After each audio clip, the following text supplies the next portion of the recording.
Selem leader inspiré. C'est parti pour la pépite psycho-spirituelle du vendredi.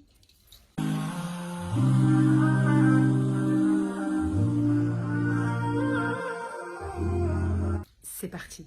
Aujourd'hui, j'aimerais vous parler d'un changement de paradigme et aussi de vous inviter à régulièrement remettre en question une pensée dominante.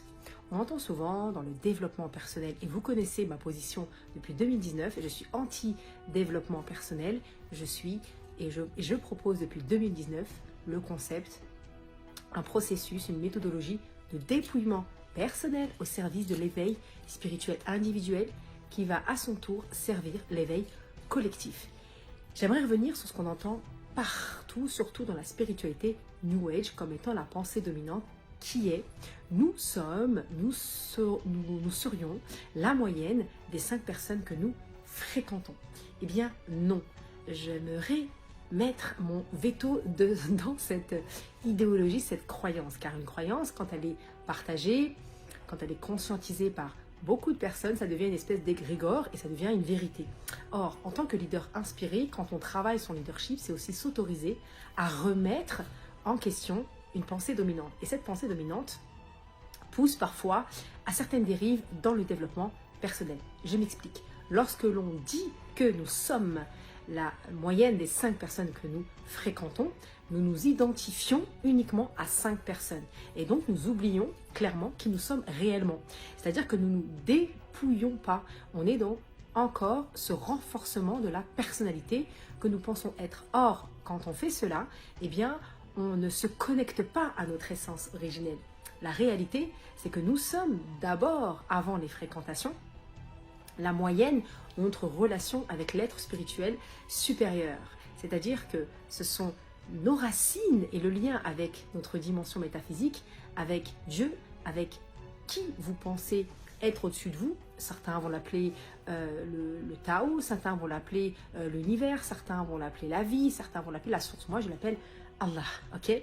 Et donc, plus cette relation avec cet être spirituel supérieur, suprême, est bonne et solide, plus vos croyances sont fermes et plus vous allez vibrer en fonction de cette croyance-là. Et c'est là où vous allez attirer autour de vous les personnes que vous souhaitez fréquenter.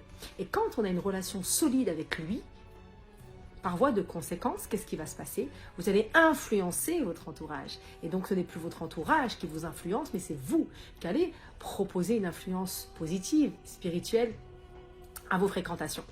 Maintenant, je ne remets pas en question le fait que le compagnonnage, les fréquentations, les bonnes fréquentations sont importantes. Si vous souhaitez entreprendre, effectivement, entourez-vous de personnes qui entreprennent. Si vous souhaitez vous marier, bien évidemment, entourez-vous de personnes qui sont déjà en couple pour avoir des conseils, pour consolider vos connaissances sur le sujet. Ça, c'est évident et ce n'est pas à débattre. Ce que j'aimerais vous dire, c'est que si on rentre dans cet égrégore, cette pensée dominante qui est que nous sommes la moyenne des personnes que nous fréquentons, on va s'identifier aux autres, alors que l'objectif, c'est de revenir à notre essence originelle, à notre vibration originelle, à l'être pur que nous sommes. Et cet être-là, il est corrélé au Créateur, au Seigneur de l'univers.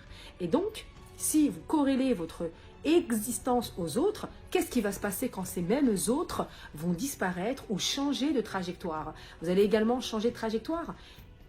Eh bien, il y a de fortes probabilités que oui. Combien de personnes se sont complètement, perdues à force de vouloir ressembler à ces fréquentations? Nous avons une singularité.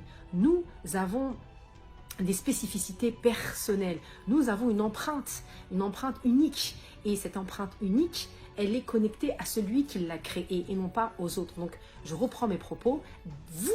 Nous sommes la moyenne de notre relation avec le Créateur, avec votre croyance ultime verticale. Et c'est ainsi que vous pourrez construire une interdépendance, j'ai envie de dire, en tout cas une gestion d'influence réciproque. Ce ne sont plus eux qui vont vous influencer, mais vous allez également, de par votre verticalité, vos racines solides et fermes, influencer votre monde aussi extérieur. C'est ainsi qu'on reprend le pouvoir, la souveraineté de sa propre vie en ayant conscience que ce sont nos croyances qui viennent d'en haut qui vont qui vont créer nos expériences ici-bas. Car quand on vibre haut d'un point de vue vertical, on va systématiquement, de manière mathématique, métaphysique, subatomique, c'est tout à fait naturel et c'est quelque chose, c'est un processus physique naturel, un processus physique quantique, mais en tout cas qui est vérifiable, vous allez attirer à vous et vous allez vous-même être attiré vers une collectivité, vers un groupe de personnes qui va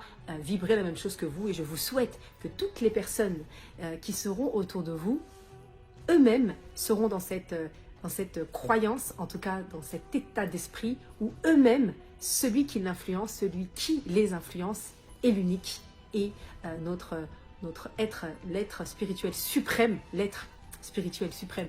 L'être spirituel, c'est nous, mais surtout l'être suprême, cette entité supérieure à nous, le créateur, le rayonnant d'amour, quintessentiel, intarissable et rayonnant qui nous offre toute cette beauté de cette vie. Donc retenez cela mes chers leaders inspirés, nous ne sommes pas la moyenne des 5 personnes que nous fréquentons, ça c'est une conséquence, nous sommes d'abord la moyenne de notre relation sincère avec celui qui nous a créé. Pour travailler sur cette relation sincère et pouvoir construire un message avec verticalité et force, rendez-vous le 13 et le 14 novembre à Alger-la-Blanche, Alger berceau des révolutionnaires, où un tas de leaders se sont réunis, pour en citer que quelques-uns, Che Guevara, Fidel Castro et Nelson Mandela, tous se sont réunis à Alger pour échafauder des plans, mais surtout des discours au service de la liberté. Et justement, c'est l'objectif de ce séminaire, reprendre notre souveraineté en termes de pensée, d'émotion et d'action, et ainsi servir la dignité humaine. C'était la pépite psycho-spirituelle, et je vous dis à la semaine prochaine. Inch'Allah, Salam.